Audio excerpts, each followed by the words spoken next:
एकदम टनाटन चल रही होगी। तो फिर शुरू करेंगे आज का सेशन। सबने आ तो गए हैं, वैसे पंजाबी आ गए हैं, कायनात हैं, साक्षी हैं, फलक हैं, मोहित हैं, आलोक में सत्यम, एस के सूर्या, अमिता, विनोद एंड मंतशा। बड़ा अच्छा नाम है भाई, मंतशा, सोनाली, राम, छोटू, नंदिनी, आशित, उजाला, आदित्य, सबा, तुषार, सनोज, नेहा, पिंटू, वंशिका, सना, अगेन, वर्षा, रागिनी, आदित्य, ऋषभ, पल्लवी, तुषार, अंकुश, ऋचा, जया, विरजू, अनुष्का, देवशीष, सत्यम, अमित, खुशी, मोहित, एसके, रौनक, प्रिंसी, अशित, आरती, हर्षिता, खुशी, सुमन, काजल, धीरज। तो सब तो आ ही गए। चलो, जब सब आ गए हैं तो शुरू करेंगे आज की कहानी। आज की कहानी में हम बुलाएंगे गांधी को। हमने 1857 का रिवोल्ट भी पढ़ लिया था। उसके बाद जो धार्मिक और सुधार हुआ करते थे, धार्मिक सुधार जिसके में हमारी जो बातचीत हुई थी वो जाति एवं महिलाओं के मुद्दे के ऊपर हुई थी। तो वो सारी बातें हमने डिस्कस कर ली हैं। आज के सेशन से जो हमारी बातचीत होने वाली है वो होगी भारतीय राष्ट्रीय आंदोलन पर। मेरा नाम है देवेंद्र दुबे और ये है मेरा टेलीग्राम चैनल।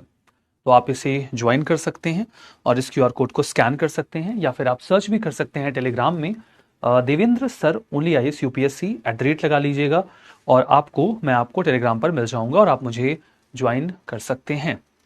कोई पूछता है, अंकुर पूछते हैं, कहाँ थे सर आप? बेटा ये सवाल तो मुझे आपसे पूछना चाहिए कि आप कहाँ थे। ठीक है, नाउ भारतीय राष्ट्रीय आंदोलन और महात्मा गांधी का योगदान, ये हमारा टॉपिक है जिसके ऊपर आज की हमारी बातचीत है। प्लीज बड़े प्यार से समझना, बहुत अच्छा टॉपिक है, अच्छे से समझोगे मजा आएगा। ठीक है, अच्छे से समझना है। ठीक है, तो चलो। सर नोट्स कब से बनाना है? अभी इसके बाद जब मैं अपनी फुल फ्लैश क्लास शुरू करूंगा ना, फिर नोट्स बनाना। अभी तो नोट्स मैं बना बनाया दे रहा हूं, इसको रख लो, रिवाइज कर लेना। ऐसा कुछ भी नहीं है जो रिपीट नहीं होगा, सब कुछ वहां पे रिपीट होगा। अध्याय 6 है भारतीय राष्ट्रीय आंदोलन और महात्मा गांधी की भूमिका। ठीक है, अब यहां पर आप देखो तो महात्मा गांधी के आने के बाद जो भारतीय राष्ट्रीय आंदोलन यहां पर शुरू होता है वो किस प्रकार से आगे बढ़ता है। मैंने आपको प्लासी के युद्ध के बारे में बताया था। प्लासी का युद्ध जो है वो 1757 में हुआ था। 1757 के बाद 100 साल बीते, 1857 आया। 1757 से 1857 के बीच जो 100 सालों का समय था, इन 100 सालों में अंग्रेजों ने अनेक प्रकार की नीतियों को बनाया। अनेक प्रकार की नीतियां जो यहां पर बनाई गई वो थी प्रशासनिक, आर्थिक, राजनीतिक और सांस्कृतिक। इन नीतियों का सिर्फ एक ही उद्देश्य था, भारत के ऊपर पूरा पूरा नियंत्रण स्थापित करना। तो क्या उन्होंने किया? हाँ जी, उन्होंने किया। उसका नुकसान किसे हुआ? हमें हुआ। उनका जो नियंत्रण था वो हमारे लिए अत्यधिक हानिकारक रहा। उसकी प्रतिक्रिया क्या रही? उसकी प्रतिक्रिया स्वरूप भारत में राष्ट्रवाद का उदय हुआ। अब आपके मन में बात आएगी कि राष्ट्रवाद से हमारा क्या तात्पर्य है। अंग्रेजों की नीतियां बनी और अंग्रेजों की इन नीतियों के विरुद्ध भारतीयों ने प्रतिक्रिया दी और इसके परिणामस्वरूप निकल कर आया भारत में राष्ट्रवाद। राष्ट्रवाद क्या है? मुझे उम्मीद है कि यहां पर इस क्लास में मेरे जो भी बच्चे होंगे सभी को राष्ट्रवाद का मतलब पता था होगा। राष्ट्रवाद का मतलब होता है अपने राष्ट्र यानी कि देश के प्रति प्रेम। राष्ट्र यानी कि देश के प्रति जो आप प्रेम रखते हैं, जो निष्ठा रखते हैं, जो भावना रखते हैं आप कि भाई मेरे देश को अगर कोई नुकसान पहुंचाएगा तो मैं जान दे भी सकता हूं, मैं जान ले भी सकता हूं। ये वाली भावना जो आपके मन में है ना कि मैं अपने देश के लिए जान दे भी सकता हूं, मैं अपने देश के लिए जान ले भी सकता हूं, ये जो आपके मन में आपके देश को लेकर आपका प्रेम है, यही प्रेम आपका राष्ट्रवाद का भाव है। ठीक है, तो राष्ट्रवाद की भावना को लेकर मुझे नहीं लगता कि कोई ऐसा अनोखा शब्द है जिसके बारे में किसी को कुछ पता ना हो। यह शब्द बहुत ही सामान्य शब्द है और यहां हर एक बच्चा राष्ट्रवाद के इस शब्द से परिचित है, राष्ट्रवाद के इस शब्द को बच्चा जानता है।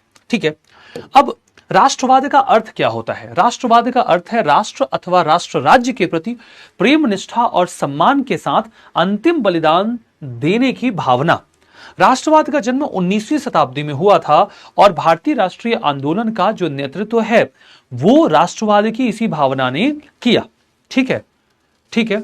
तो राष्ट्रवाद की भावना जो यहां पर आई है उसमें यही है कि भाई मुझे मेरे देश के प्रति प्रेम है, निष्ठा है और सम्मान है, इसे ही मैं राष्ट्रवाद कह रहा हूं। तो अगर आप राष्ट्रवाद की इस भावना को समझ चुके हैं, जान चुके हैं, तो यहां पर देखिए भारत में अब मन में सवाल आता है कि राष्ट्रवाद की उत्पत्ति का कारण क्या रहा। और राष्ट्रवाद की उत्पत्ति में देखिए बेटा, एक राजनीतिक संगठन हमारे देश में बना था और वो संगठन था भारतीय राष्ट्रीय कांग्रेस।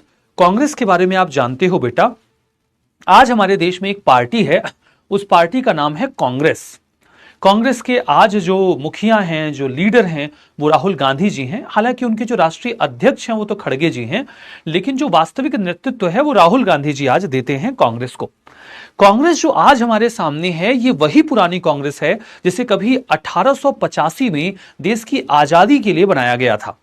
मतलब ये जो संगठन आज आपके सामने है, अगर आप इसका कुल साल देखें कि ये कितने पुराने समय से है, तो 85 से 15 उधर ले लीजिए, 25 इधर ले लीजिए, 140 साल हो चुके हैं इस संगठन को बने।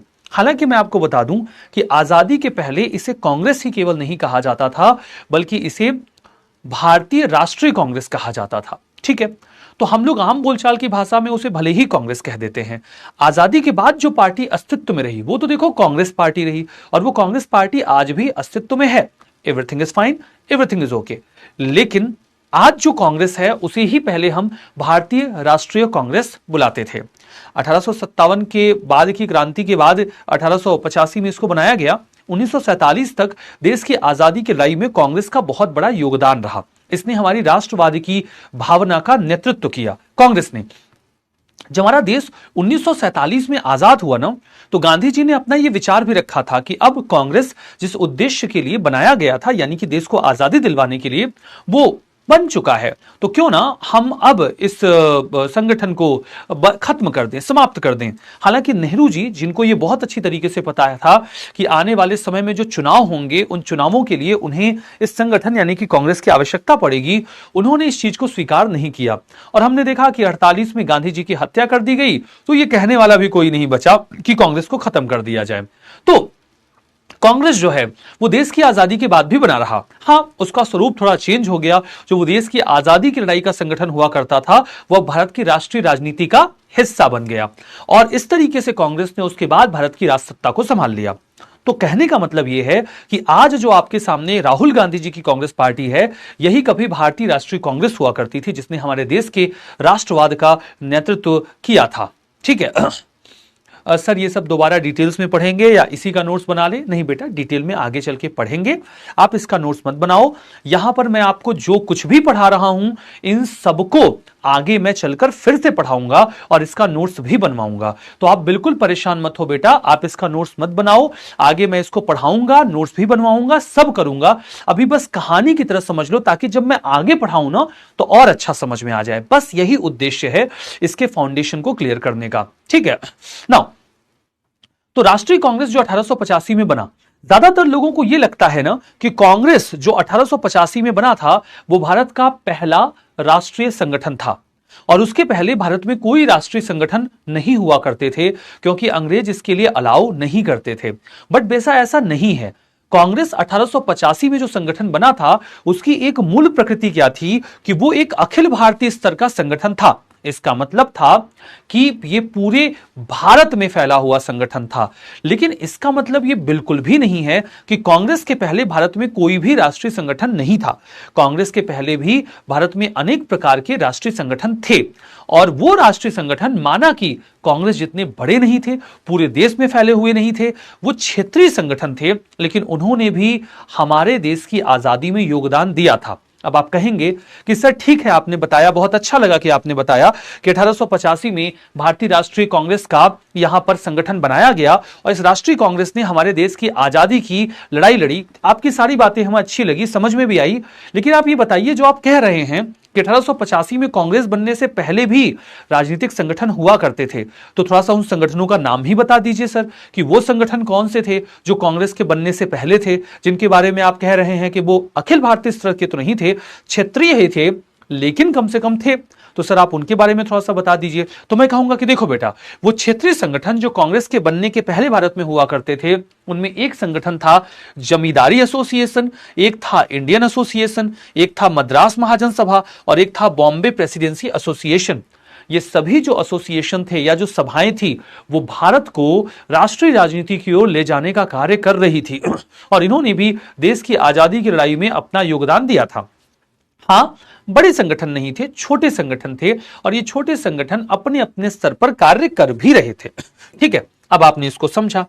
अब मैं आपको बताता हूं कि अंग्रेज जब भारत में आए तो भारत में जो राष्ट्रवाद का विकास हुआ ना, उस राष्ट्रवाद के विकास में इनका एक बड़ा महत्वपूर्ण योगदान रहा था। आदिल कहते हैं कि sir you speak like an AI. बेटा मैं ऐसा जानबूझकर करता हूं, मैं जानबूझकर एआई की तरह बोलता हूं। इसका कारण भी मैं आपको बता देता हूं बेटा। कुछ लोगों ने बोला कि एआई हर चीज को रिप्लेस कर रहा है, वो मशीनों को रिप्लेस कर रहा है, वो नौकरियों में लोगों को रिप्लेस कर रहा है। तो किसी ने कहा कि एआई एक दिन टीचर्स को भी रिप्लेस कर देगा। मैंने कहा ये एआई मेरे को क्या रिप्लेस करेगा, मैं इस एआई को ही रिप्लेस कर दूंगा। मतलब अब मैं एआई की तरह बोलूंगा, इसके पहले कि एआई मुझे रिप्लेस करे मैं एआई को रिप्लेस करूंगा और मैं उसकी तरह बोलूंगा। तो इसीलिए बेटा मैं एआई की तरह बोलता हूं ताकि एआई कहीं मुझे रिप्लेस ना कर दे। ठीक है, तो ब्रिटिश शासन के प्रति जो बढ़ता असंतोष था, उसके पीछे कई सारे कारण उत्तरदायी थे। मैं उनके बारे में अगर आपको बताऊं तो हमारे देश में कांग्रेस के बनने से पूर्व अंग्रेजों ने ऐसी नीतियां अपनाई थी कि उन नीतियों से हमारे मन में बड़ा असंतोष आ गया था बेटा, बड़ा गुस्सा आ गया था। और जो बड़ा गुस्सा हमारे मन में आया, उस गुस्से के चलते हमने भारतीय राष्ट्रीय कांग्रेस को बनाया। ठीक है, अब आप यहां पर देखो ठीक है, यहां पर समझो, अंग्रेज लेकर आए एक शस्त्र अधिनियम। शस्त्र अधिनियम के बारे में अगर मैं बात करूं तो जो 1878 में लॉर्ड लिटन नाम का वायसराय लेकर आया था, वो क्या कहता था, कोई भी भारतीय शस्त्र नहीं रख सकता। हालांकि ये नियम सभी लोगों के लिए समान रूप से लागू नहीं होता था। मतलब एक यूरोपीय व्यक्ति शस्त्र रख सकता था, एक भारतीय व्यक्ति शस्त्र नहीं रख सकता था। ठीक है सर, विज्ञान वाले सर तो कहते हैं नोट्स बनाया जाए। बिल्कुल बेटा, विज्ञान वाले सर कहते हैं तो आप नोट्स बनाइए। उसके पीछे का कारण भी है क्योंकि विज्ञान का जो बेसिक है और जो एडवांस है वो काफी अलग हो जाता है, लेकिन ऐसा हिस्ट्री के साथ नहीं है। हिस्ट्री का जो बेसिक और एडवांस है वो एक जैसा ही है, उसमें लेयरिंग थोड़ी ज्यादा है। और मुझे पता है कि मुझे आगे चल के वो सारी बातें आपको नोट्स में बनवानी ही है, तो कोई बात नहीं, आपको मैं दोहरी मेहनत से बचा लेता हूं।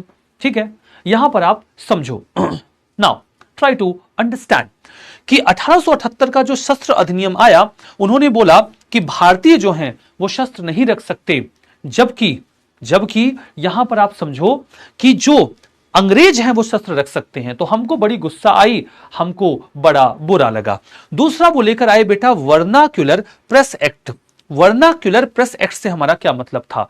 सबसे पहले तो मैं आपको बताता हूं बेटा वर्नाक्युलर का मतलब। वर्नाक्युलर का मतलब होता है लोकल, क्षेत्रीय। जैसे बेटा मैं हिंदी भाषा में बात कर रहा हूं, तो इसे अगर अंग्रेज होंगे ना तो बोलेंगे ये वर्नाक्युलर भाषा में बात कर रहा है। अगर आप में से कोई बंगाली में बात करता है, सभी लोग अपनी अपनी भाषा बताएंगे कि आप कौन कौन सी भाषा में बात करते हैं। चैट बॉक्स में फटाफट बताइए बेटा कि आप कौन सी भाषा आपकी लोकल भाषा है, कौन सी भाषा आपकी लोकल भाषा है। मुझे उम्मीद है ज्यादातर लोगों की लोकल भाषा हिंदी होगी। इसके अलावा अगर मैथिली है, भोजपुरी है, अवधी है, बंगाली है, अगर कोई और भाषा आपकी है तो आप उसके बारे में भी मुझे बताइए कि आपकी भाषा क्या है। ठीक है, हिंदी है, गुजराती है, हरियाणवी है, भोजपुरी है, मालवी है, उड़िया है, खोड़ती है, बंगाली, भोजपुरी, हरियाणवी, हिंदी, मराठी, अवधी, छत्तीसगढ़ी, मारवाड़ी, भोजपुरी, हिंदी, भोजपुरी, मारवाड़ी, भोजपुरी, मारवाड़ी एवं गुजराती, मारवी, मैथिली, मैथिली, अवधी, गढ़वाली, भोजपुरी, नागपुरी, वाओ, खोरता, तमिल। ये झूठ बोल रहा है लड़का, ये तमिल वाला कहां से आ गया, झूठ बोल रहा है ये तमिल पढ़ता है तो फिर हिंदी में क्लास कैसे ले रहा है लड़का ये। नेपाली, नागपुरी, ठीक है, मगही, मैथिली, छत्तीसगढ़ी, ठेठी, कुकी, राजस्थानी, हिंदी एंड भोजपुरी। ठीक है, अब आप समझो बेटा, आप ये जो भाषाओं के नाम मुझे बता रहे हो, ब्रज भाषा भी है, ठीक है, आप ये जो भाषाओं के मुझे नाम बता रहे हो ना, अंग्रेज इसको वर्नाक्युलर भाषा बुलाते थे। मतलब अंग्रेजी के अलावा जो भारत की भाषाएं हुआ करती थी उनको अंग्रेज वर्नाक्युलर भाषा बुलाते थे। आप जितने लोग अपनी अपनी भाषाओं के बारे में बता रहे हैं, अंग्रेजों के लिए ये वर्नाक्युलर भाषा थी, और वो वर्नाक्युलर का मतलब भारतीय भाषा, उसको हम वर्नाक्युलर भाषा बुलाएंगे। यहां समझो बेटा, वो एक लेकर आए वर्नाक्युलर प्रेस अधिनियम। वर्नाक्युलर प्रेस अधिनियम जो लेकर आया था लॉर्ड लिटन नाम का व्यक्ति, वो ये कहता है कि भारतीय भाषाओं में छापे जाने वाले समाचार पत्रों के ऊपर मैं नियंत्रण स्थापित करूंगा और मैं उसे बंद करवाऊंगा। बेटा ये नियम अंग्रेजी भाषा में छपने वाले न्यूज़पेपर्स के ऊपर नहीं लगता था, यह केवल और केवल भारतीय भाषा में छपने वाले न्यूज़पेपर्स के ऊपर लगता था। अब सर पूछेंगे कि सर उसने ऐसा क्यों किया। आप अगर ऐसा पूछें मुझसे, तो नहीं पूछना चाहते हैं तब भी आप पूछिए मुझसे कि सर उसने ऐसा क्यों किया, तो मैं बोलूंगा बेटा क्योंकि वो अफगानिस्तान के ऊपर हमला कर रहा था, हम लोगों का पैसा खर्चा कर रहा था, हम बेचारे खाए बिन मर रहे थे, तो हम उसके बारे में अपनी भाषा में लिखे गए न्यूज़पेपर में उल्टा पुल्टा लिखते थे कि लॉर्ड लिटन तो दुष्ट है, बेकार आदमी है, घटिया इंसान है, हमारा पैसा लेकर अफगानिस्तान पे हमला करता है, हम खाए बिन मरते हैं। अब उसको समझ नहीं आता था कि हम क्या लिख रहे हैं, तो वो बोलता क्या था कि अरे भाई अंग्रेजी में लिखो, अगर तुम हमारे बारे में उल्टा पुल्टा लिख रहे हो तो कम से कम हमको तो समझ में आए। हम उसको उल्टा पुल्टा बोल देते थे, उसको समझ ही नहीं आता था। तो उसने बोला कि अब वो बोले कि भाई तुम लोग अंग्रेजी में बताओ कि तुम हमको क्या बोले। हम बोले अच्छा हम तुमको अंग्रेजी में बताएं ताकि तुम हमको मारो, हम तुमको गुजराती में बोलेंगे, हम तुमको मराठी में बोलेंगे, हम तुमको तेलुगु तमिल में बोलेंगे, देखे तुम समझते हो कि नहीं। हम आपस में ही उसके बारे में बोल लेते थे, मजे ले लेते थे, उसको पता ही नहीं चल पाता था। तो उसने बोला कि अब मैं एक नियम बनाता हूं कि अंग्रेजी भाषा में कोई न्यूज़पेपर छपेगा, सारा न्यूज़पेपर अंग्रेजी में ही छपेगा और कोई भारतीय भाषा में न्यूज़पेपर मैं छपने ही नहीं दूंगा। उसने उसके लिए एक कानून बनाया और उसका नाम रखा वर्नाक्युलर प्रेस अधिनियम। अब इस चीज को लेकर हमने देखा कि काफी विवाद हुआ, इस चीज को लेकर काफी विवाद हुआ। फिर आया इल्बर्ट बिल विवाद।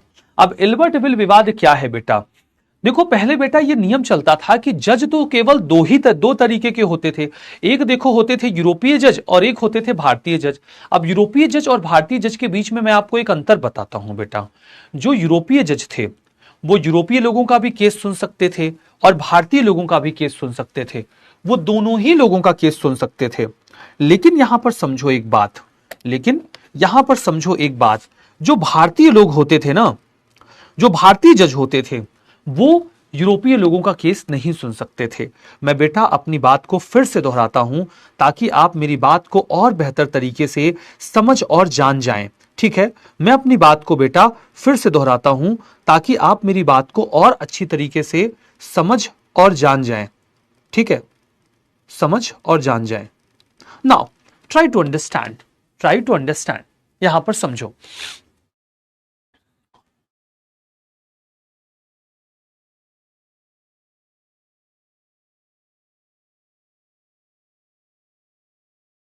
बहुत अच्छा कर रहे हो वंशिका बेटा।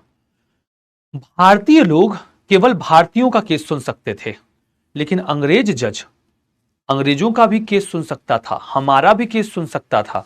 अब बेटा ये तो बड़ा मतलब अपमान करने वाली बात है ना बेटा, ये अपमान करने वाली बात है। अब समझो ये तो कितना गलत हो जाएगा, ये तो कितना गलत हो जाएगा।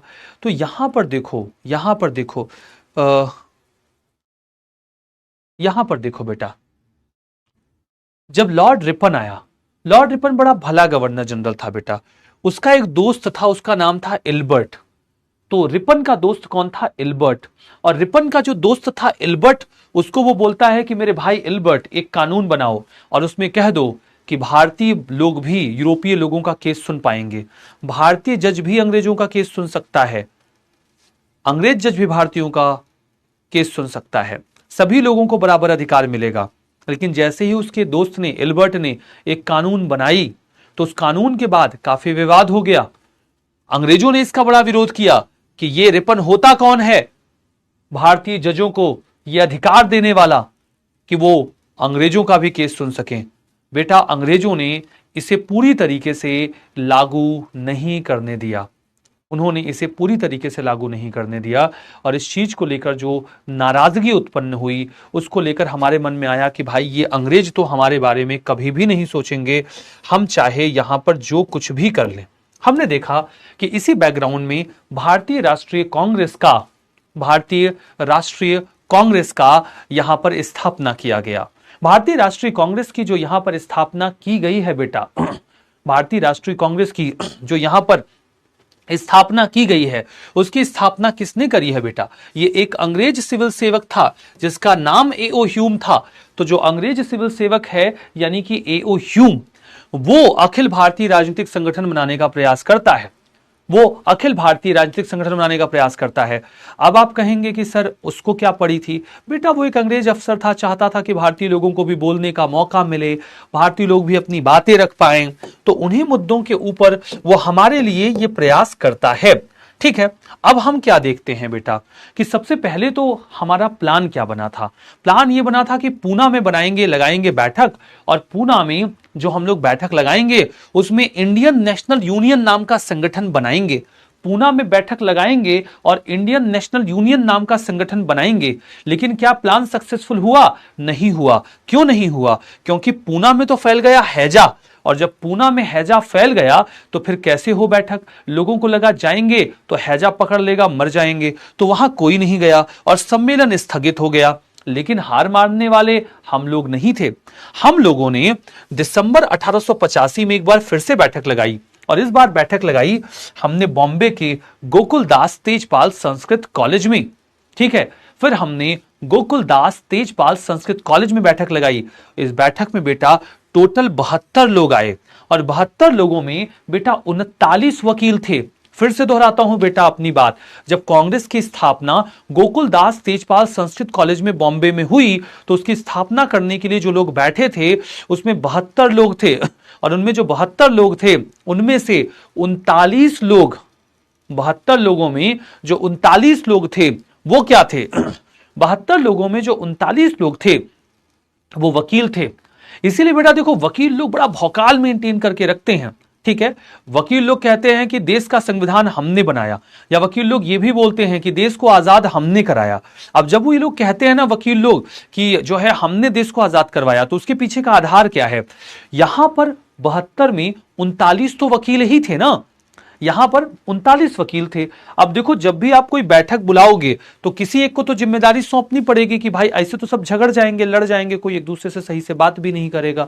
ऐसी स्थिति में वो क्या करते हैं कि एक अपना अध्यक्ष बनाते हैं, और यहां पर जो वो अपना एक अध्यक्ष बनाते हैं, उन अध्यक्ष महोदय का नाम था WC बनर्जी। तो जो WC बनर्जी थे वो प्रथम अध्यक्ष थे, वो इनके प्रथम अध्यक्ष बनाए गए थे। WC बनर्जी जो प्रथम अध्यक्ष बनाए गए थे ना, आप उनके बारे में समझो। WC बनर्जी बनते हैं प्रथम अध्यक्ष, और यही इस पूरी बैठक को अच्छी तरीके से संभालते हैं।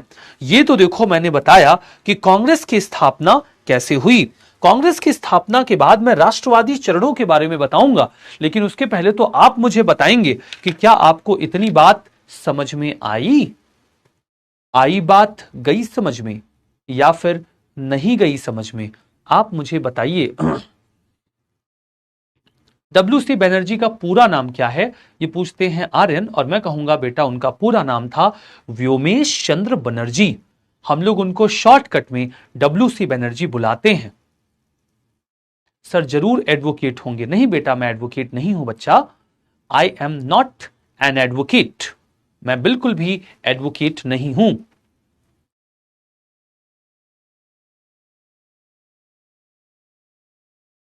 थोड़ा बहुत मेहनत कर रहा है बच्चा, मतलब तू, एक बच्चा कह रहा है हाँ सर थोड़ा बहुत समझ में आ गया है, मतलब मेरा बच्चा मेहनत कर रहा है। समझेगा, समझ के ही मानेगा।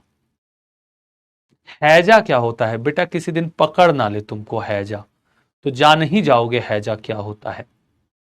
मैं एक जूनियर एडवोकेट हूं बेटा, तुम खाली जूनियर हो, एडवोकेट नहीं हो बच्चा। आपको किसी ने गलत बता दिया होगा। सर आपका ऑक्यूपेशन? गजब आदमी है भाई, गजब आदमी है। पढ़ा रहा हूं ना मैं तुमको, तो मेरा ऑक्यूपेशन क्या होगा? मेरा ऑक्यूपेशन टीचर होना होगा ना। मतलब एक टीचर जो इस इंसान को पढ़ा रहा है, वो उस टीचर का ऑक्यूपेशन पूछ रहा है। क्या गजब आदमी है, गजब टोपीबाज आदमी है ये। चलो ठीक है, कोई बात नहीं। हम्म,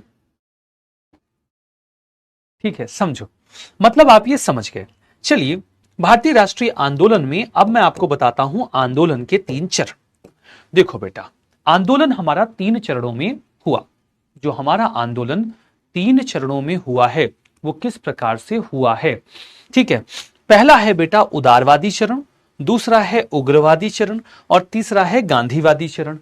1885 में जब कांग्रेस की स्थापना करी गई, ठीक है,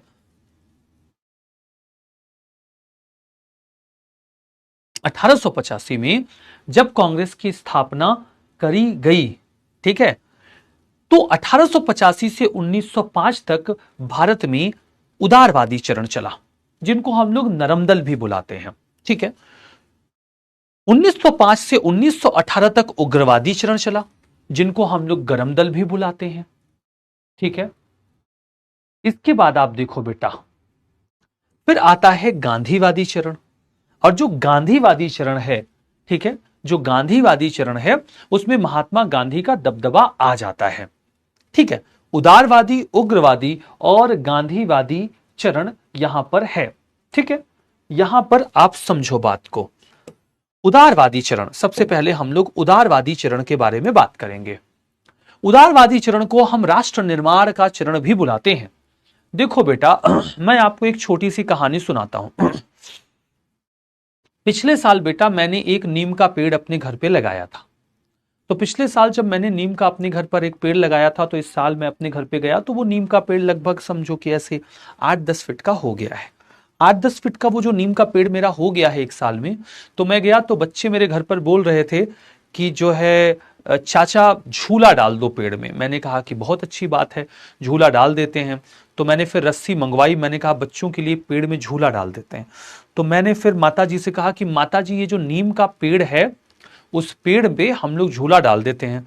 मेरी माता जी ने कहा कि ये जो है अभी तो पिछले साल पेड़ ही लगाया था ये, और ये जो है ये अभी पेड़ जो है अभी तो 1 साल का हुआ है, नरम नरम इसकी टहनियां हैं, इसमें पेड़ में जब तुम झूला डाल दोगे तो पेड़ टूट नहीं जाएगा।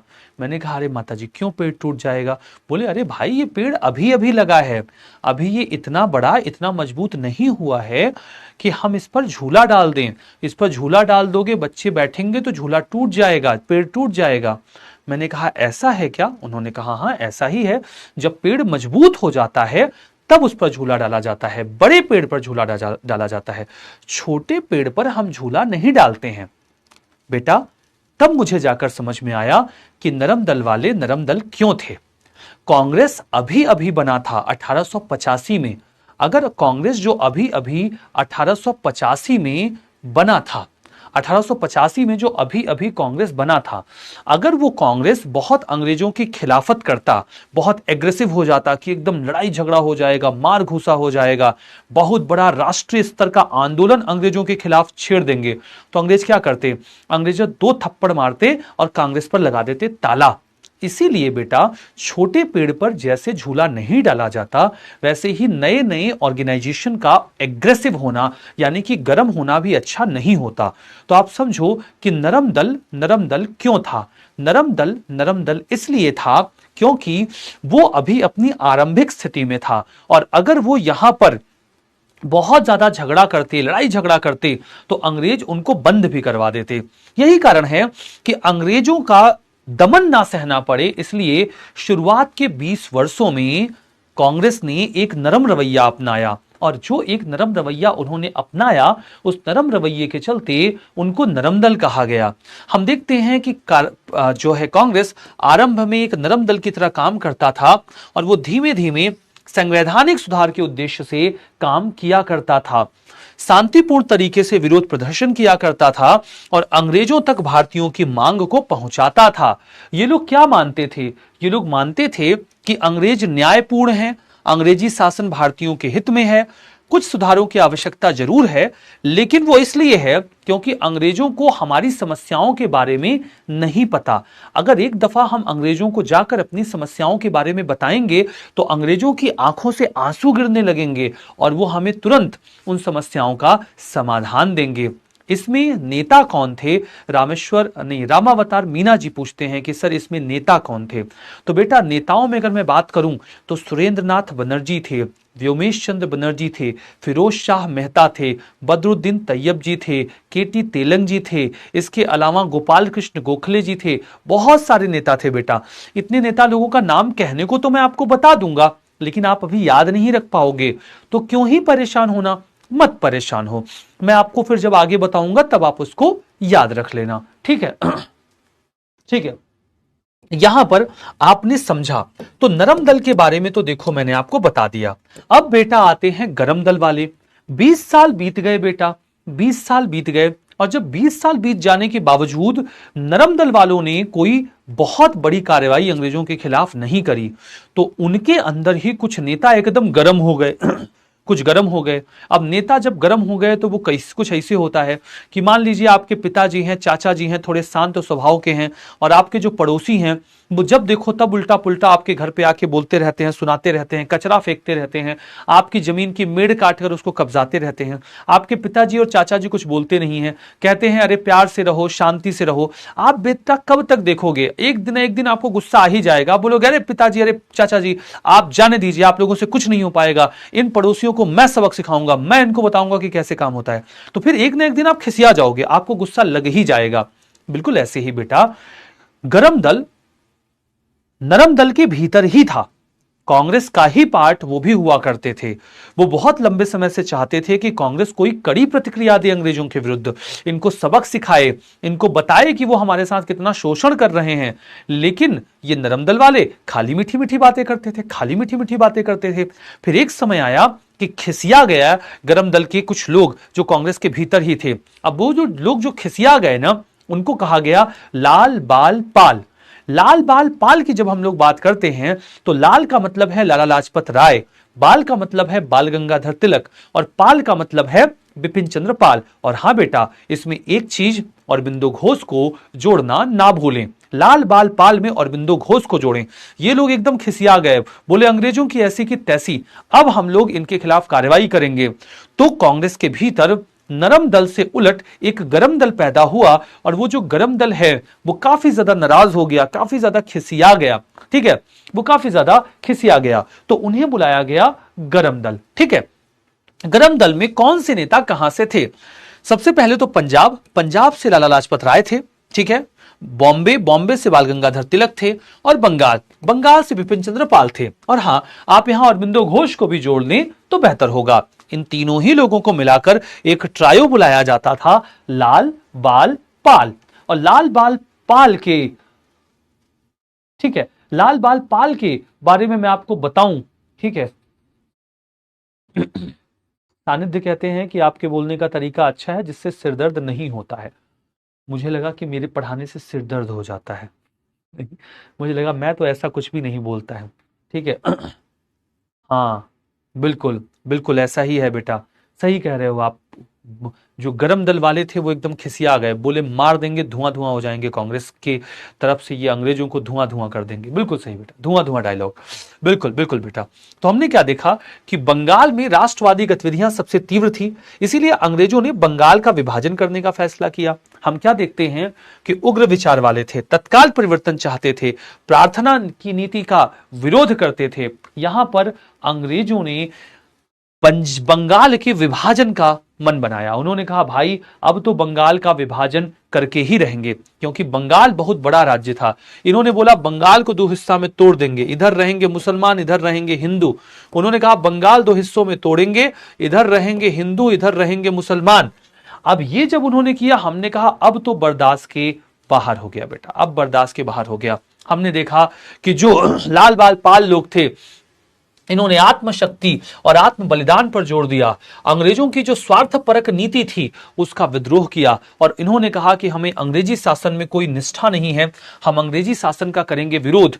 इन्होंने स्वराज अथवा स्वशासन की मांग करनी शुरू कर दी। इन्होंने कहा स्वराज मेरा जन्म सिद्ध अधिकार है और मैं इसे लेकर रहूंगा। क्या कहते हैं ये कहते हैं स्वराज मेरा जन्म सिद्ध अधिकार है और मैं इसे लेकर रहूंगा, ये तिलक कहते हैं। और स्वराज का मतलब था कि आंतरिक रूप से जो भारत होगा वो स्वतंत्र होगा, बाह्य रूप से अंग्रेज थोड़ा बहुत कब्जा रख सकते हैं लेकिन ठीक है। साइंस वाले सर जी बहुत गुस्से वाले हैं सर जी। बेटा मैं सही सही बताऊं ना, कोई सर जी गुस्से वाले नहीं है बेटा, तुम लोगों की हरकत ही ऐसी है। मैं पूरी ईमानदारी से दिल से बता रहा हूं बेटा, कोई सर जी गुस्से वाले नहीं है, तुम्हारी हरकत खराब है, तुम्हारी। बस कोई मास्टर ये खुल के बोल नहीं रहा है तुमसे। तुम लोग कितना खून जलाते हो ना, मैं ये बता नहीं सकता हूं। मतलब ऐसा बात बोल दोगे ना, खून जल जाएगा मास्टर का। कैसे बर्दाश्त करे मास्टर, तुम ही बताओ। मास्टर 8 घंटे पढ़ा के आता है, तुम लोगों की क्लास तो एक तो होती है लास्ट में, ठीक है, लास्ट में तुम्हारी क्लास होती है, तब तक मास्टर होता है थक चुका होता है। जैसे मेरी क्लास 6 घंटे की कम से कम हो चुकी होती है जब मैं तुम्हारी क्लास में घुसता हूं, और उसके बाद अगर किसी ने 3-5 बोला तो फिर बेटा खून जल जाता है। जल क्या जाता है, इसे इवेपोरेट हो जाता है, इवेपोरेट हो जाता है। तो साइंस वाले सर गुस्से वाले नहीं है बेटा, तुम्हारी हरकत गुस्सा दिलाने वाली है, ठीक है। चलो यहां पे समझो, ये उनका स्टेटमेंट है, स्वराज मेरा जन्मसिद्ध अधिकार है और मैं उसे लेकर रहूंगा। अब बेटा अंग्रेजों ने 1905 में बंगाल के विभाजन का फैसला किया। सर डिटेल में क्लास कब चलेगा? बेटा डिटेल में क्लास चलेगा आपका इसके बाद जो मॉडर्न हिस्ट्री शुरू होगा, ठीक है। हाँ यहां पर समझो।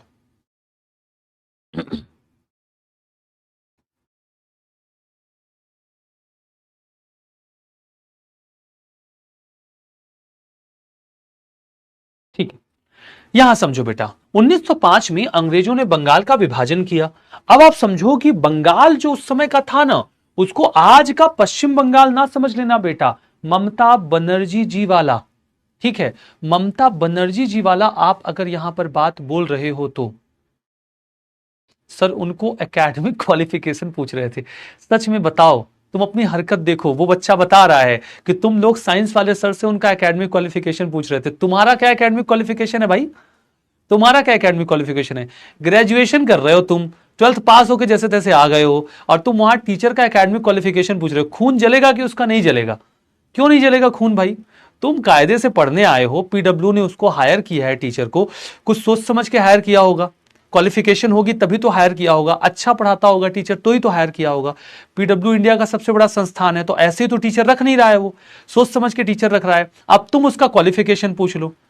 बेटा वो सीनियर बच्चों को पढ़ाता है मास्टर, सीनियर बच्चों को पढ़ाता है, जहां पर बच्चे मास्टर्स करके आए होते हैं, पीएचडी करके आए होते हैं, और वो भी टीचर का क्वालिफिकेशन नहीं पूछते हैं। और ये जो अभी अभी 12th पास करके आए हैं, ये टीचर का क्वालिफिकेशन पूछ रहे हैं कि टीचर क्या तुम कौन सी पढ़ाई करके आए हो, बता दो। अच्छा मतलब ग्रेजुएट हो सर कि नहीं हो तुम? अच्छा मास्टर वास्टर कुछ किए हो कि नहीं? कितना आता है तुमको पहले बता दो, फिर बाद में पढ़ाना हमको। ये तुम ही पूछ लो, क्वालिफिकेशन पूछो मास्टर की। अब मुझे समझ में आया कि साइंस वाले सर का खून क्यों जलता है तुम लोगों के ऊपर, ठीक है। वही कह रहे हैं कि 12th फेल आदमी, एक बच्चा बोल रहा है 12th फेल आदमी मास्टर का क्वालिफिकेशन पूछ रहे हैं। हाँ सर 2007 से पढ़ा रहे हैं। सोच लो बेटा, तुम पैदा नहीं हुए होगे तब से वो पढ़ा रहे हैं। सर अगर 2007 से पढ़ा रहे हैं ना, तो तुम में से कितने तो पैदा नहीं हुए होंगे जब से वो पढ़ा रहे हैं। क्वालिफिकेशन पूछ रहे हो तुम उनका। अपने काम से काम नहीं रखना है, पढ़ना नहीं है कायदे से जो करने आए हैं। समझो बेटा, बंगाल जो था उसे आज का बंगाल या पश्चिम बंगाल मत समझो। उस समय के बंगाल में आज का बंगाल था, आज का बिहार था, उड़ीसा था, झारखंड था, बांग्लादेश था, और थोड़ा हिस्सा असम का भी था। मैं सीधे सीधे कहूं कि उस समय का जो बंगाल था, ठीक है, उस समय का जो बंगाल था वो आज के बंगाल की तुलना में कई गुना ज्यादा बड़ा था। आज के बंगाल की तुलना में। एक पूछ रहा है सर आपकी क्वालिफिकेशन क्या है? पीएचडी हूं बेटा, मैं पीएचडी हूं, तो मेरी क्वालिफिकेशन की टेंशन तुम मत लो, मैं फुल्ली क्वालिफाइड हूं तुमको पढ़ाने के लिए। यहां पर समझो, बंगाल की कैपिटल, अब अंग्रेजों ने जब इसको देखा तो ये समझो कि यहां पर ओवरऑल अगर मैं बात कर रहा हूं तो बंगाल उस समय भारत का सबसे बड़ा प्रांत था और भारत की 1/4 आबादी बंगाल में ही रहती थी, बंगाल में ही रहती थी। बंगाल वर्तमान का ये क्षेत्र था और भारत की 1/4 आबादी वहां पर रहती थी। अंग्रेज बेटा बहुत चालाक थे, वो बहुत ही ज्यादा चालाक थे और उन्होंने अंग्रेजों को दो हिस्सों, यहां पे बंगाल को उन्होंने, ठीक है, दो हिस्सों में बांटा। एक को हमने कहा पूर्वी बंगाल व असम, इसकी कैपिटल ढाका थी। दूसरा था बंगाल, उसका नाम शुद्ध बंगाल था, और जो शुद्ध बंगाल था उसकी कैपिटल थी कलकत्ता। तो बंगाल की कैपिटल थी कलकत्ता और इस वाले बंगाल की कैपिटल थी ढाका। उन्होंने इस वाले बंगाल को जानबूझकर मुस्लिम बाहुल्य बनाया, ठीक है। हाँ, और यहां पर आप देखो जो बंगाल है ये हिंदू बहुसंख्यक बनाया। तो ये कर्जन जो था बड़ा शरारती आदमी था, कर्जन जो था ये बहुत ही ज्यादा शरारती आदमी था। लॉर्ड कर्जन जो कि वायसरॉय था, वो बंगाल विभाजन का फैसला करता है। कारण था प्रशासनिक। वो कह तो रहे थे कि बंगाल बहुत बड़ा है, इतना बड़ा राज्य संभल नहीं रहा है, तो हम लोग इसको थोड़ा सा डिवाइड कर देते हैं और डिवाइड करके हम लोग इसको दो हिस्सों में बांट देते हैं, ठीक है, ऐसा वो कह रहा था। लेकिन वास्तविक कारण क्या था? वास्तविक कारण था कि वो राष्ट्रवाद को बंगाल में कुचलना चाहता था, हिंदुओं और मुसलमानों में फूट डालना चाहता था। इसी चक्कर में उसने हिंदुओं और मुसलमानों वाले क्षेत्रों को दो हिस्सों में बांट दिया, ठीक है, दो हिस्सों में बांट दिया। बंगाल में की राजधानी कलकत्ता रही, हिंदू बहुसंख्यक रहा। पूर्वी बंगाल और असम की राजधानी ढाका रही और ये मुस्लिम बाहुल्य रहा। जो चीज मैं आपको यहां पर बता रहा हूं, यहां पर ये मैप में बिल्कुल वैसे ही दिया गया है। हमने क्या देखा कि जब इन्होंने बंगाल का विभाजन किया तो हमने कहा हम तो बर्दाश्त नहीं करेंगे, चाहे जो हो जाए हम बर्दाश्त नहीं करेंगे। बंगाल विभाजन को निरस्त करने की अगर मैं मांग कर यहां पर देखूं तो भारत में शुरू हो गई, भारत में बंगाल विभाजन की मांग शुरू हो गई।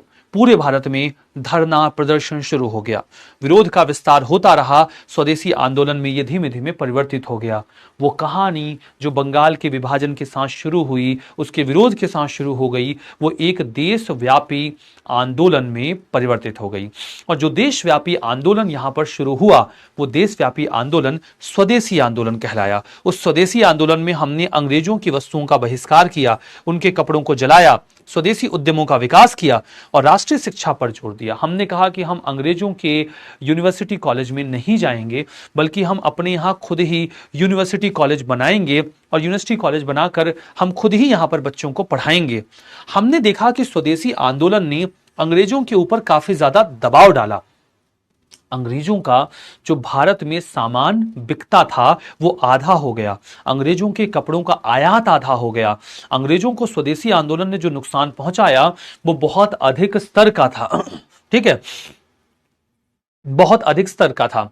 कोई कह रहा है कि सर 1905 तारीख, बेटा मैं तारीख बता तो दूंगा, आपको याद कैसे रहेगा बच्चा, बता देता हूं बेटा। 16 अक्टूबर को 1905 में यह विभाजन किया गया था।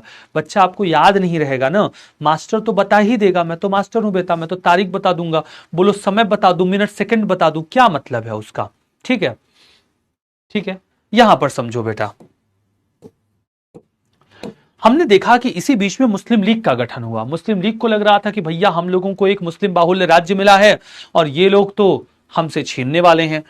मुसलमानों के अंदर राजनीतिक चेतना का 1906 में विकास हुआ।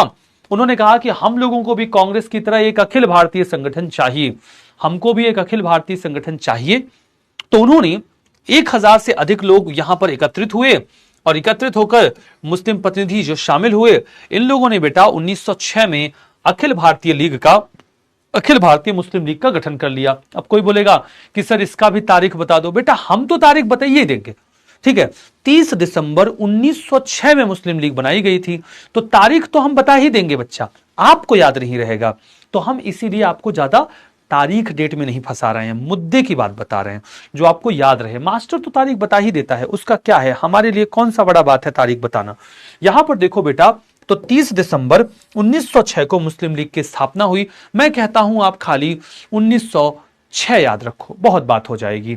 अंग्रेजों से इन लोगों ने पृथक निर्वाचन की मांग की। अब आप कहेंगे कि सर जब इतनी बात आपने बता ही है तो आप पृथक निर्वाचन वाला मसला भी बता ही दो कि पृथक निर्वाचन क्या होता है। तो मैं कहूंगा बेटा कि पृथक निर्वाचन से मतलब यह है कि एक पृथक निर्वाचन से हमारा मतलब यह है कि ये जो क्षेत्र है, ये जो क्षेत्र है, इस क्षेत्र में मुसलमान ही चुनाव लड़ेंगे, मुसलमान ही वोट देंगे, बस यही बात है। ठीक है, वही बात यहां पर है। मुसलमानों को केवल मुसलमान ही चुनेंगे। इसी व्यवस्था को पृथक निर्वाचन व्यवस्था कहा गया। बेटा 1907 में कमाल हो गया। हमने क्या देखा कि जब नरम दल थोड़ा एग्रेसिव हुआ और नरम दल एग्रेसिव होकर इस पूरे स्वदेशी आंदोलन का नेतृत्व करने लगा, तो गरम दल वाले जब थोड़ा सा एग्रेसिव हुए तो नरम दल वालों को टेंशन हो गई। अब नरम दल वालों को जो यहां पर टेंशन हुई है वो किस प्रकार की टेंशन है मैं आपको बताऊं। उनको लग रहा है कि कांग्रेस के ऊपर जो है ना वो, सर आप YouTube पे 7th क्लास का हिस्ट्री का क्लास नहीं कराए हैं क्यों? बेटा करा चुका हूं गौरी बेटा, वो जल्दी ही आपके लिए अपलोड हो जाएगा। मतलब मैंने वो क्लास बहुत अच्छे से पढ़ा के रिकॉर्ड कर दिया है। 7th क्लास का अगर कोई NCERT पढ़ रहा था हिंदी में डिटेल में उस तरीके से, तो मैंने वो क्लास मैंने कल उसको रिकॉर्ड करके फिनिश किया है, फाइनल किया है। वो जल्दी ही YouTube पे अपलोड हो जाएगा। तो 7th क्लास वाली NCERT का क्लास जब भी आएगा मैं तुरंत ही वहां पर आपको टेलीग्राम पर अपडेट कर दूंगा। इसलिए मैंने बोला था कि टेलीग्राम चैनल जरूर से डाउनलोड कर, उस पर जो है ज्वाइन कर लेना, क्योंकि वीडियो जैसे ही आएगा मैं टेलीग्राम पे डाल दूंगा। तो टेलीग्राम पर जैसे ही मैं डालूंगा वो आपको पता चल जाएगा, आप वो वीडियो देख लेना। ठीक है, तो वो मैंने अभी भी पढ़ाया, बहुत तमीज से पढ़ाया है। मेडिवल हिस्ट्री वाला वो पार्ट आपको वहां पे भी मजा आएगा। यहां पे तो जो आप पढ़ रहे हो सॉल्व गुड, वहां पे भी देख लेना। ठीक है, अब देखो हमने क्या देखा कि गरम दल और नरम दल वाले आपस में यहां भिड़ गए, क्योंकि नरम दल वाले बोल रहे थे कि अध्यक्ष होना चाहिए हमारा, लेकिन गरम दल वाले बोल रहे थे कि अध्यक्ष हमारा होगा। नरम दल वालों का थोड़ा दबदबा ज्यादा था तो उन लोगों ने अपना अध्यक्ष बना दिया। इस बात से गरम दल वाले खूब खिसियाए गरम दल वाले। ठीक है, नरम दल चाहता था कि तिलक जी को कांग्रेस का अध्यक्ष बनाया जाए, लेकिन गरम दल वालों ने जो अपनी मांग रखी थी नरम दल ने उसको स्वीकार नहीं किया। नरम दल वालों ने जानबूझ के सूरत में अधिवेशन किया ताकि तिलक वहां पर प्रेसिडेंट ना बन पाए, और उन्होंने उनकी जगह पर हमने क्या देखा कि रास बिहारी घोष को यहां पर प्रेसिडेंट बना दिया। और रास बिहारी घोष को जब उन्होंने प्रेसिडेंट बनाया तो हमने क्या देखा कि कांग्रेस का नियम यह था कि अगर उस प्रांत में कांग्रेस का अधिवेशन हो रहा है, जिस भी प्रांत में हो रहा है, उस प्रांत से वहां का अध्यक्ष नहीं हो सकता। अब ये लोग सूरत में अधिवेशन कर देते हैं। सूरत बॉम्बे में था, तिलक जी भी बॉम्बे से थे, तो तिलक जी तो सूरत में नहीं बन सकते थे। यही जुगाड़ इन लोगों ने बनाया था। ठीक है, यही जुगाड़ इन लोगों ने बनाया था, और इसी वजह से गरम दल वाले बहुत खिसिया गए। अब हुआ क्या कि झगड़ा हो गया। जब सूरत का अधिवेशन हुआ तो मैं अब आपको बताऊं कि तिलक जी, लाला जी स्पीच दे रहे थे। लाला जी बड़े गुस्सैल किस्म के इंसान थे। आप लोग मुझसे जबरदस्ती बोल रहे हो कि साइंस वाले सर गुस्सैल थे।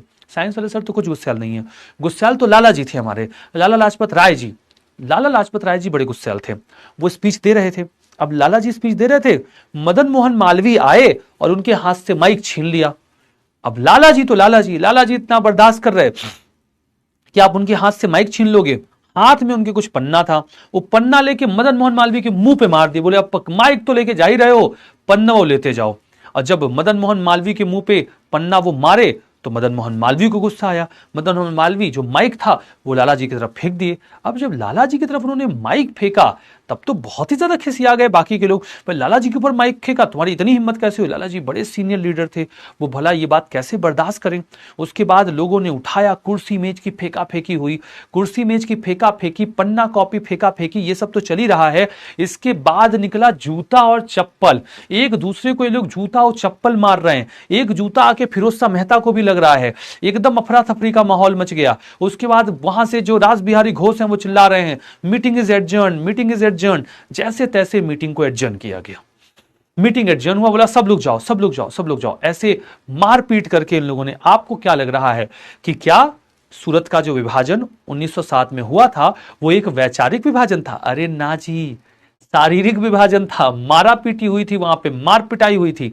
और मार पिटाई के बाद 1907 में मूल रूप से सूरत का विभाजन हुआ। अब जो नरम दल वाले थे उन्होंने एक सीक्रेट मीटिंग करी, गरम दल वालों की लिस्ट बनाई, लाला लाजपत राय, बाल गंगाधर तिलक, बिपिन चंद्र पाल, अरविंदो घोष, उनके सारे साथी, सबका ऐसे नाम लिखा और नाम लिख के सबको कांग्रेस में से बर्खास्त कर दिया। तो जो सूरत का विभाजन था ना बेटा, वो कोई वैचारिक विभाजन नहीं था बेटा, ठीक है, वैचारिक विभाजन नहीं था, वो मतलब मार पिटाई वाला विभाजन था। तो मार पिटाई होने के बाद इन लोगों ने विभाजन कर लिया, तो फिर सूरत का विभाजन हो गया, तो गरम दल और नरम दल यहां पर अलग अलग हो गए। मैं आपको बता दूं उसके बाद बेटा 1916 में लखनऊ समझौता हुआ था, जहां पर नरम दल और गरम दल वाले एक बार फिर से साथ में आए थे। और यहीं पर मैंने आपको बता देता हूं कि कांग्रेस और मुस्लिम लीग वालों ने भी हाथ मिला लिया था। तो लखनऊ का समझौता उसके बाद एक खास समझौता था, और लखनऊ के उस समझौते के बाद हमने देखा कि ये लोग जो काफी लंबे समय से अलग अलग थे वो वापस यहां पर इकट्ठा हुए हैं, ये वापस यहां पर इकट्ठा हुए हैं। चलिए, अगर आपने इतना समझ लिया तो अब हम बुलाते हैं हमारे प्यारे महात्मा गांधी को। अब हम बुलाएंगे हमारे प्यारे महात्मा गांधी को। हम महात्मा गांधी को जब बुलाते हैं तो शुरुआत होती है गांधीवादी चरण की। गांधीवादी चरण की जब यहां पर शुरुआत होती है तो हम बुलाते हैं हमारे प्यारे महात्मा गांधी को। महात्मा गांधी यहां पर आते हैं, गांधीवादी चरण की यहां पर शुरुआत होती है। बताओ, इतना समझ में आ गया? मुझे बताओ बेटा कि क्या आप लोग इतना समझ गए?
यस सर, समझ में आ गया। यस सर, समझ में आ गया।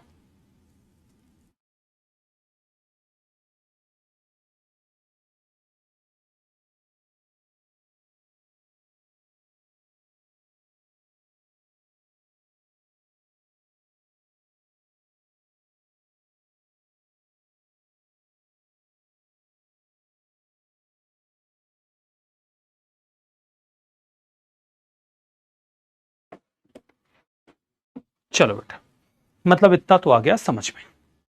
चलो मैं आपको बताता हूं महात्मा गांधी जी के बारे में। ठीक, ठीक है। चलो मैं आपको महात्मा गांधी जी के बारे में बताता हूं।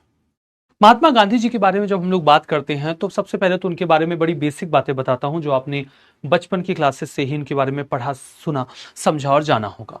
महात्मा गांधी जी का जन्म 2 अक्टूबर 1869 को हुआ था।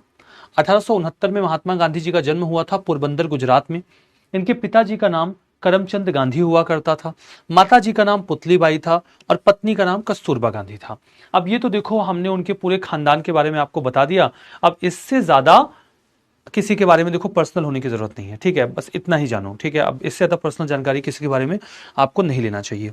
हम क्या देखते हैं कि वो वकालत की पढ़ाई करने के लिए 1888 में ब्रिटेन जाते हैं। 3 साल बाद पढ़ाई कंप्लीट करके 1891 में भारत वापस आ जाते हैं।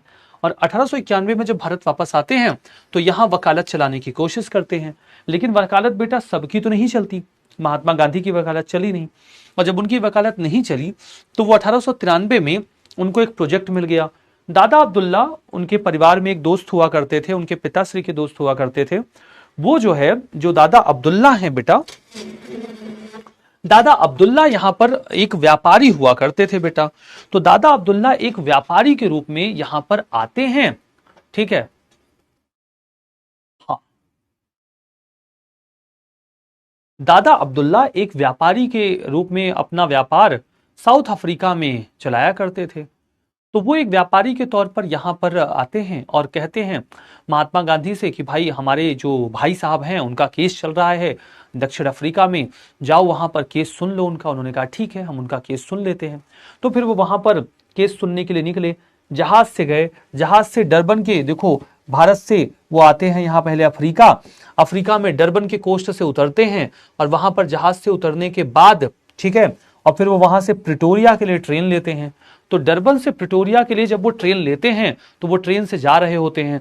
दादा अब्दुल्ला का पैसा था, अपना पैसा था नहीं, तो उन्होंने फर्स्ट क्लास का टिकट ले लिया। और फर्स्ट क्लास का जब उन्होंने टिकट लिया तो उस फर्स्ट क्लास के टिकट में देखो उनके साथ क्या हुआ कि वो बैठ गए फर्स्ट क्लास के डिब्बे में और वहां पे बैठे थे सारे अंग्रेज। दक्षिण अफ्रीका में बेटा कोई भी काला आदमी फर्स्ट क्लास के डिब्बे में जाके बैठ नहीं सकता था, क्योंकि वो अंग्रेजों का डिब्बा हुआ करता था। और जब ये उसमें जाकर बैठे तो जैसे ही अंग्रेज वहां पर इनको देखते हैं बड़े ही खिसिया जाते हैं, कहते हैं अरे ये आदमी कहां से आ गया, ये आदमी कौन है, ये काला आदमी कैसे हमारे डिब्बे में घुस गया। अब जो है वहां पे सब हल्ला करने लगे, उनको जो है धक्का वक्का देने लग गए। तब तक टीटी आया, टीटी ने बीच बचाव करा, बोला अरे भाई रुक जा रुक जा रुक जाओ। गांधी जी से बोला अरे भाई कहाँ घुस गए हो, तुम इस डब्बे में काहे चले आए हो। बोले कि लेकिन मेरे पास जो है टिकट है फर्स्ट क्लास का। बोले भाई टिकट से कुछ नहीं होता, शकल भी होनी चाहिए, शकल से बैठते हैं लोग, टिकट से थोड़ी बैठते हैं। बोले शकल मतलब? बोले काला आदमी फर्स्ट क्लास के डिब्बे में नहीं बैठ सकता। बोले टिकट हो तब भी? बोले टिकट हो तब भी नहीं बैठ सकते तुम, जाओ गेट के पास खड़े रहो, अगला स्टेशन आएगा तो उतर जाना। उनको भगा के उसने गेट के सामने खड़ा किया और उसके बाद जब अगला स्टेशन आया तो सब कहते हैं दो चार लोग आए, उनको धक्का मार के स्टेशन पे गिरा दिए। गांधी जी को घुटने में चोट नहीं लगी बेटा, गांधी जी को दिल पे चोट लग गई। घुटने पे चोट लगती तो ठीक हो जाती, लेकिन दिल पे जो चोट लगती है ना बेटा वो ठीक नहीं हो पाती है। जैसे उसने आपके दिल पर चोट मार दी है और इस वजह से आपका दिल अब ठीक नहीं हो पा रहा है, वैसे ही गांधी जी के दिल पर भी चोट लग गई। और जब गांधी जी के दिल पर चोट लगी तो गांधी जी ने बोला कि भाई ये नस्ल भेद और भेदभाव तो हम ठीक करके यहां से रहेंगे ही रहेंगे। गांधी जी नस्ल भेद का सामना करने वाले जो भारतीय थे उनकी लड़ाई लड़ने का फैसला करते हैं। गांधी जी वहां पर यह कोशिश करते हैं कि हिंदुओं को, मुसलमानों को, सभी लोगों को एकजुट करेंगे और उनकी मांगों को आगे बढ़ाएंगे। वो नतल भारतीय कांग्रेस की स्थापना करते हैं और नतल भारतीय कांग्रेस की जब वो स्थापना करते हैं बेटा तो वो लगभग 20 साल दक्षिण अफ्रीका में रहते हैं और 10-20 साल वो दक्षिण अफ्रीका में रहने के बाद वो वहां पर फिर अपना काम करने के बाद वो भारत आते हैं। ठीक है, हाँ, जब वो भारत आते हैं ना तो भारत में उनका आगमन होता है बेटा 9 जनवरी 1915 को। ठीक है, 9 जनवरी 1915 को वो भारत आए। तो 9 जनवरी 1915 को जब गांधी जी भारत आए तो ये कुछ ऐसे था कि साउथ अफ्रीका से आया मेरा दोस्त, दोस्त को सलाम करो, रात को खाओ पियो, दिन को आराम करो। तो मैं आपको बता देता हूं कि 9 जनवरी 1915 को जब वो भारत आए तो इस दिन को हम प्रवासी भारतीय दिवस के तौर पर मनाते हैं। 1915 का जो भारत था वो 1893 के भारत से काफी अलग था। कांग्रेस अब काफी ज्यादा मजबूत संगठन के रूप में विकसित हो रही थी। स्वदेशी आंदोलन मध्यम वर्ग को राजनीति में सक्रिय कर चुका था। नरम दल कमजोर पड़ गया था, गरम दल भी कमजोर पड़ गया था। बाल गंगाधर तिलक 6 साल जेल में रहकर वापस आए थे 1914 में और भारत में होम रूल आंदोलन भी चल रहा था। प्रथम विश्व युद्ध की शुरुआत हो चुकी थी।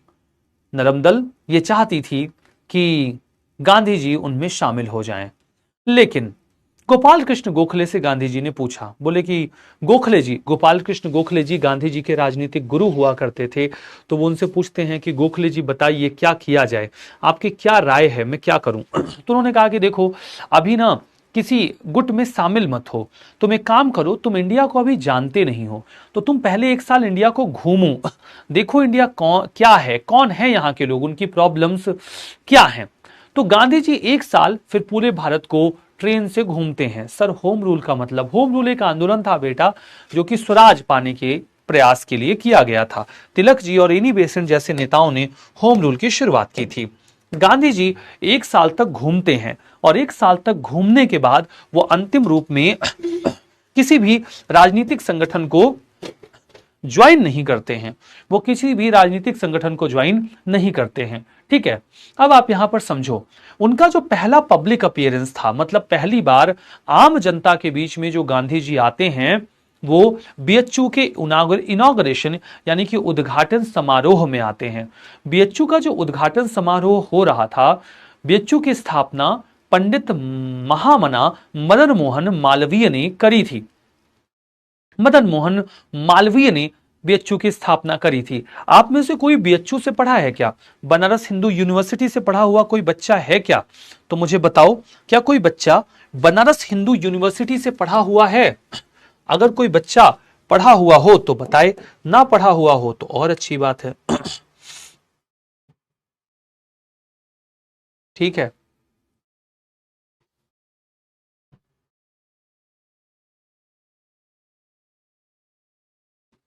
ठीक है। नहीं नहीं नहीं नहीं, no sir, no sir, no sir, ज्यादातर लोग वहां से नहीं पढ़े हुए हैं। ज्यादातर लोग वहां से नहीं पढ़े हुए हैं। देखो बेटा, ये है बीएचयू का कैंपस। आप इस बीएचयू के कैंपस को देखो। बीएचयू का कैंपस अर्धचंद्राकार आकार में है, काफी ज्यादा बड़ा है। बीएचयू जो है ये एक यूनिवर्सिटी है जो कि गंगा जी से थोड़ी ही दूरी पर लोकेटेड है, वाराणसी में।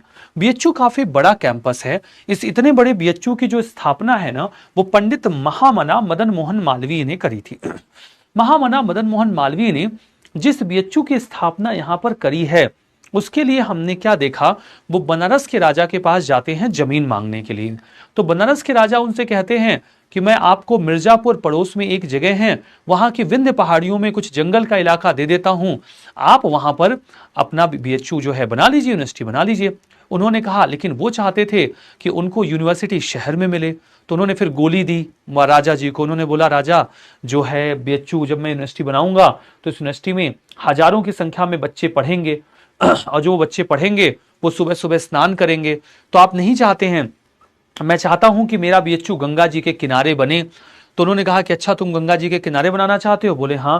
बोले देखिए, अगर मैं बीएचयू यहां बनाता हूं, गंगा जी देखो यहां पर हैं, तो गंगा जी के पास में रहेगा बीएचयू, और जब यहां पर गंगा जी के पास में रहेगा तो सारे बच्चे जब गंगा में सुबह सुबह स्नान करेंगे तो फिर प्रार्थना भी करेंगे और बोलेंगे कि मेरे महाराज जिन्होंने यूनिवर्सिटी बनाई, भगवान उनका भला करें, उनको सुख समृद्धि दें। तो सोचिए कि जब हजारों की संख्या में बच्चे गंगा जी में नहाकर आपके लिए प्रार्थना करेंगे तो आपको कितना पुण्य मिलेगा। ऐसे करके मदन मोहन मालवीय ने, जो बनारस के राजा थे, उनको गोली दे दी।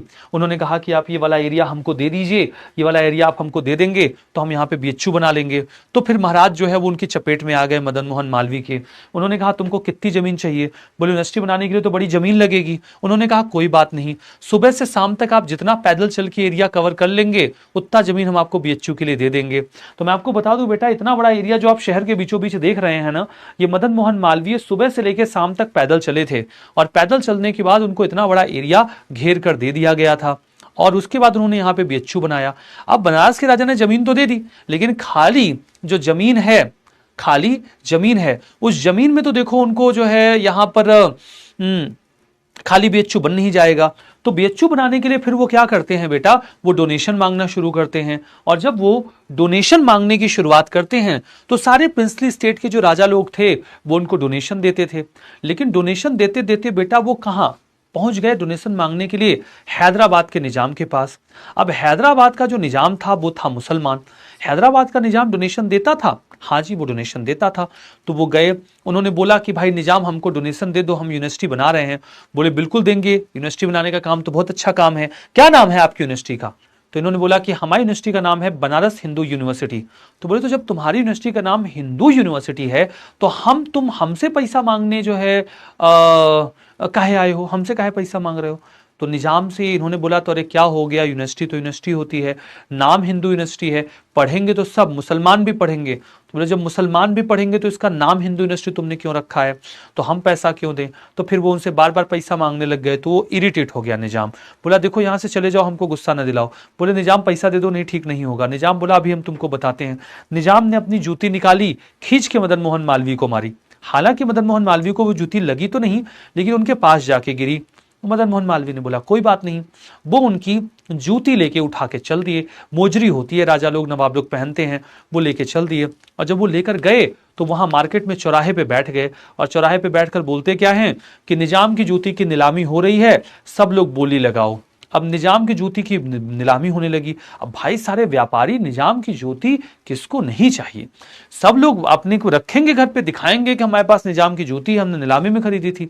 अब निजाम की जूती की बोली लगने लगी, कोई इतना बोली लगा रहा, कोई व्यापारी बोल रहा भाई हमको दे दो निजाम की जूती, हम तुमको ज्यादा पैसा देंगे। अब निजाम की जूती की बोली लग रही है। वहां पे एक सैनिक भागते हुए गया दीवान जी के पास, बोला दीवान जी अरे वो मदन मोहन मालवीय आए थे, निजाम की जूती की बोली लगा रहे। तो वो जाके बोलते हैं निजाम से, कह रहे निजाम आपने क्या करा, आपने उसको जो है जूती खींच के मार दी वो मदन मोहन मालवीय को, वो जाके आपके जूती की नीलामी कर रहे हैं वहां पे। वो तो नीलामी कर रहे हैं तो करने दो, हमको क्या, वो दूसरी जूती हम मंगा लेंगे। बोले अरे महाराज आप नहीं समझते हो, बोले वो आपकी जूती नीलाम नहीं कर रहे हैं, वो आपकी इज्जत नीलाम कर रहे हैं। बोले इसमें इज्जत की नीलामी क्या बात है। बोले महाराज पगड़ी जूती किसी निजाम की तब नीलाम होगी ना जब उसके पास कुछ नहीं बचेगा।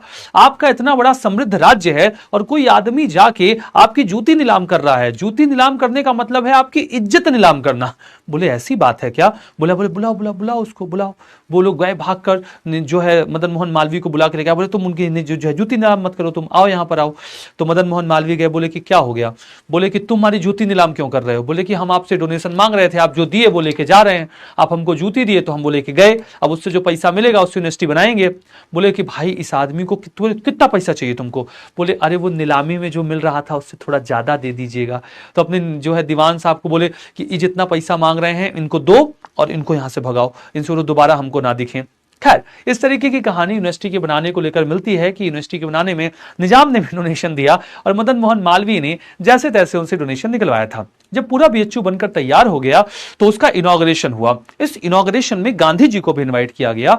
ये इनॉग्रेशन 1916 में हुआ और यह पहली बार था जब गांधी जी आम जनता के बीच में उपस्थित हुए और आम जनता के बीच में उपस्थित होकर उन्होंने अपनी बातें उनके सामने रखी, जानी और समझी। ठीक है, यहां पर गांधी जी ने किसानों का मुद्दा उठाया और कहा कि किसानों को यहां पर इस राजनीति में शामिल ना करके बहुत ही ज्यादा बुरा किया गया है, हमें किसानों को राष्ट्रीय राजनीति में लाने की जरूरत है।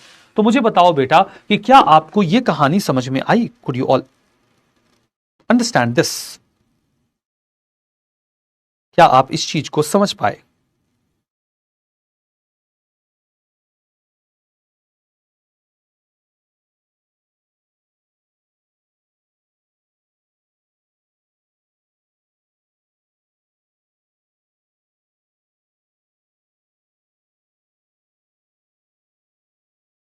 क्या आप इस कहानी को समझ पाए? Could you understand this story? जी सर, जी सर, समझ गए, समझ गए। अच्छी बात, अच्छी बात, समझ गए तो समझ गए।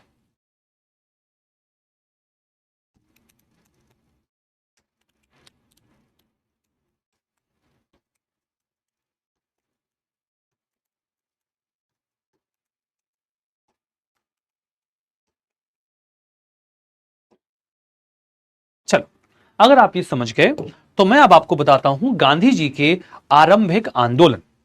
गांधी जी के आरंभिक आंदोलनों के बारे में यदि मैं यहां पर आपको बताऊं तो गांधी जी जब इंडिया में आए तो गांधी जी इंडिया में आए और गांधी जी ने इंडिया में आने के बाद क्या किया। गांधी जी इंडिया में आए और गांधी जी ने केक खाया। गांधी जी भारत में आते हैं तो सबसे पहले केक खाते हैं। केक का मतलब है CAK और CAK में C से है चंपारण, A से है अहमदाबाद मिल स्ट्राइक और K से है खेड़ा सत्याग्रह। तो ये हमेशा याद रखना बेटा कि गांधी जी भारत में आए और गांधी जी भारत में आए और केक खाए। तो केक का मतलब CAK, C का मतलब चंपारण, A का मतलब अहमदाबाद मिल स्ट्राइक और K का मतलब खेड़ा, खेड़ा। तो यहां पर समझ गए, ठीक है। अब यहां पर देखो, जब गांधी जी आते हैं तो सबसे पहला उनका मुद्दा आता है चंपारण का। चंपारण का मुद्दा क्या था बेटा? चंपारण जो है वो है बिहार में। बिहार में जो चंपारण है ना बेटा, बिहार में जो चंपारण है वहां पर एक 3 कठिया व्यवस्था चलती थी। अब आप कहेंगे कि सर ये 3 कठिया व्यवस्था क्या होती है? तो मैं कहता हूं कि समझो बेटा कि 3 कठिया व्यवस्था वास्तव में क्या होती है, इसे समझो। मान लो ये 1 बीघा जमीन है, तो इसमें होंगे टोटल, देखो 2, 4, 6, 8,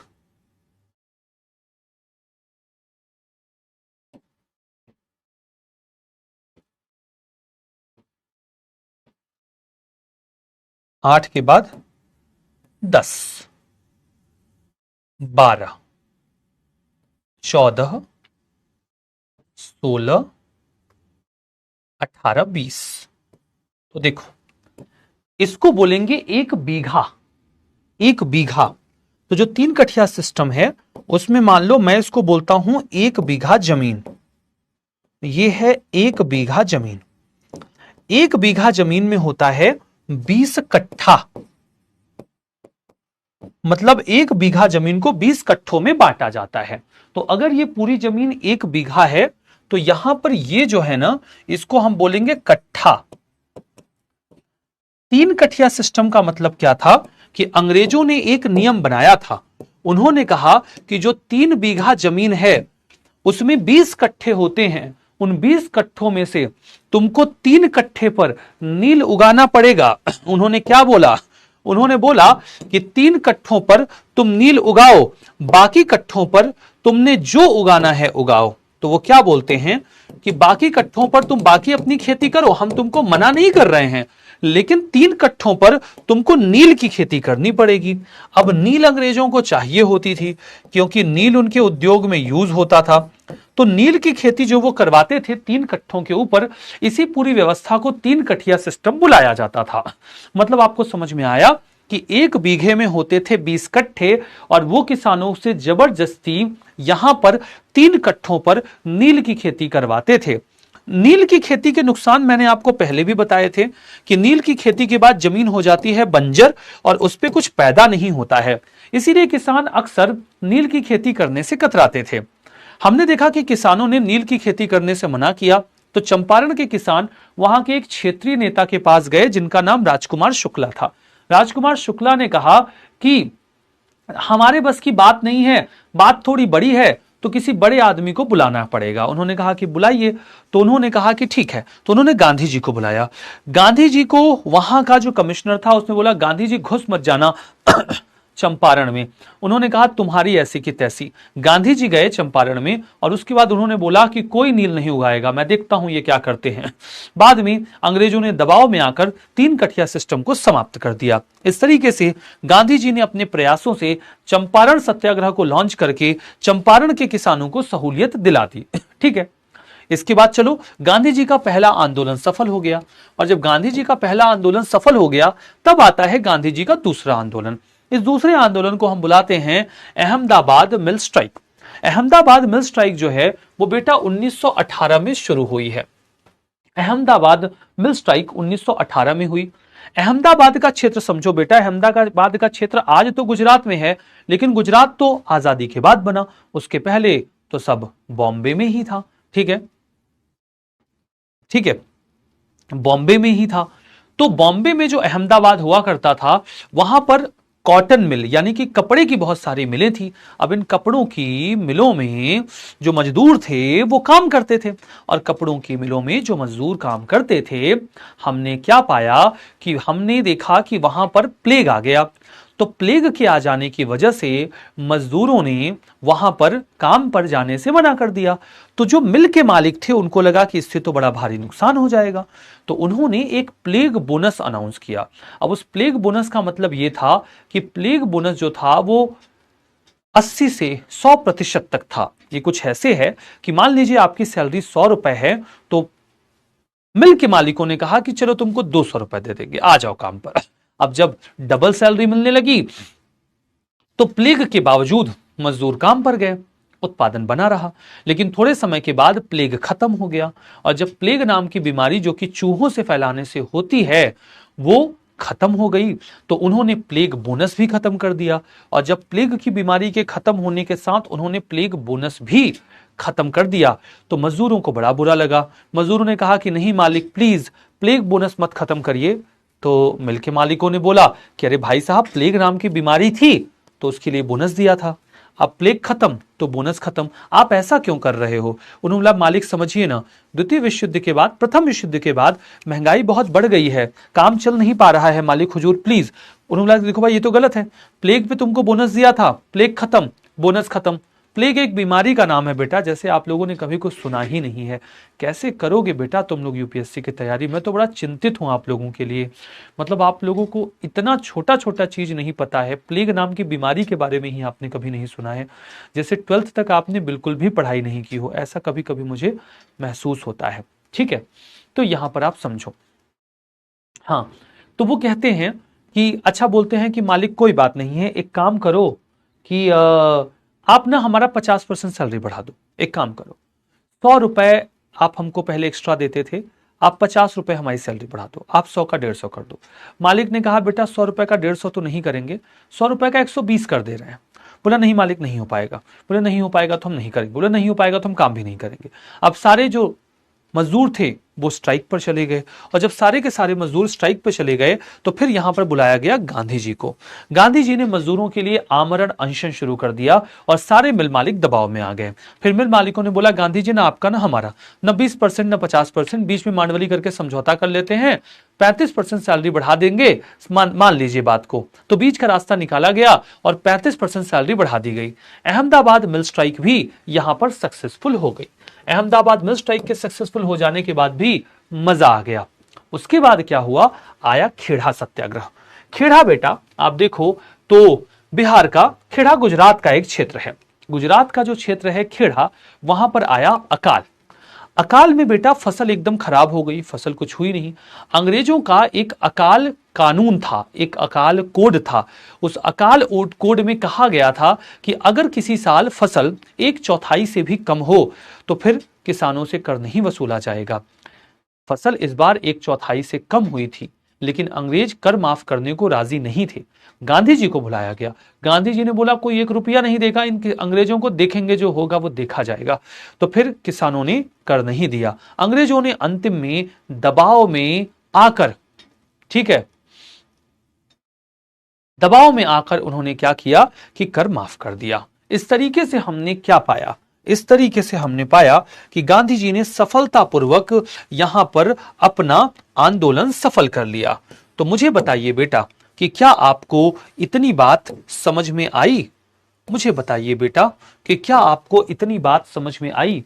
फटाफट फटाफट बताइए कि क्या आपको इतनी बात समझ में आई?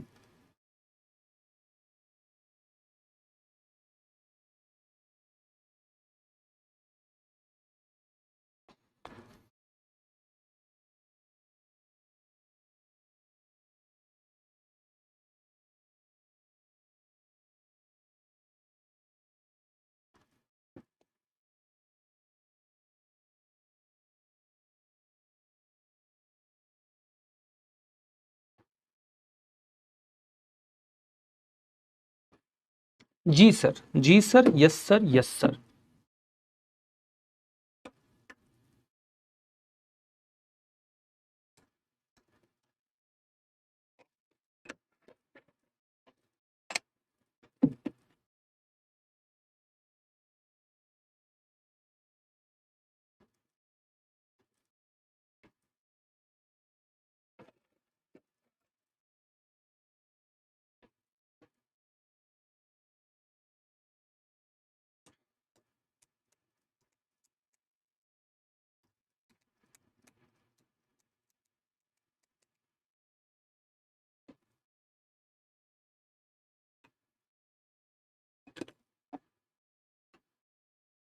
समझ गया बेटा?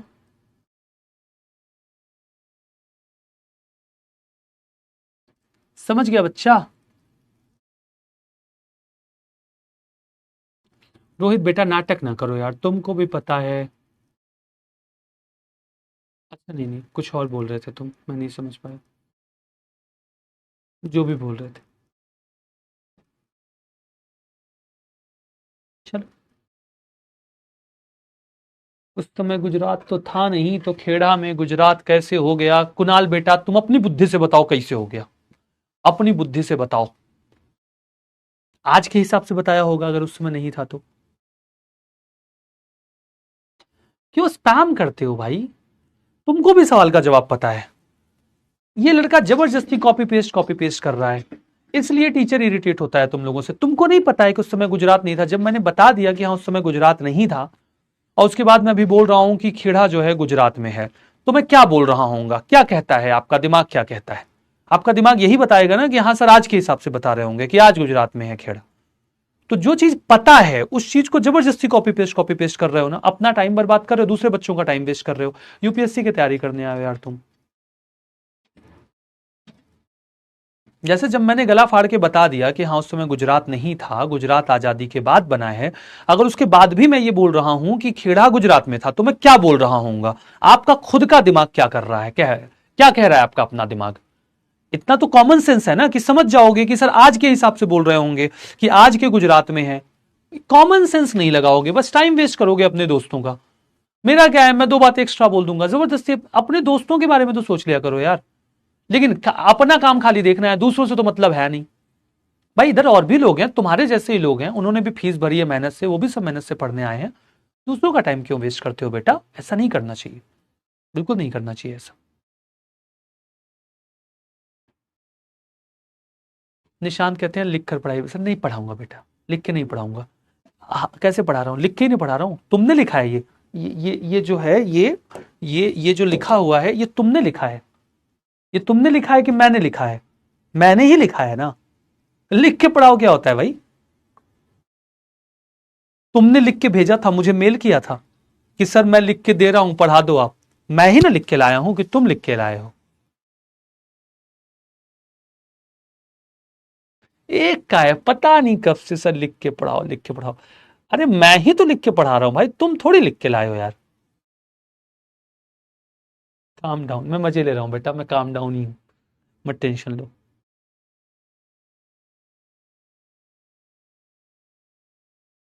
ठीक है, चलो ठीक है।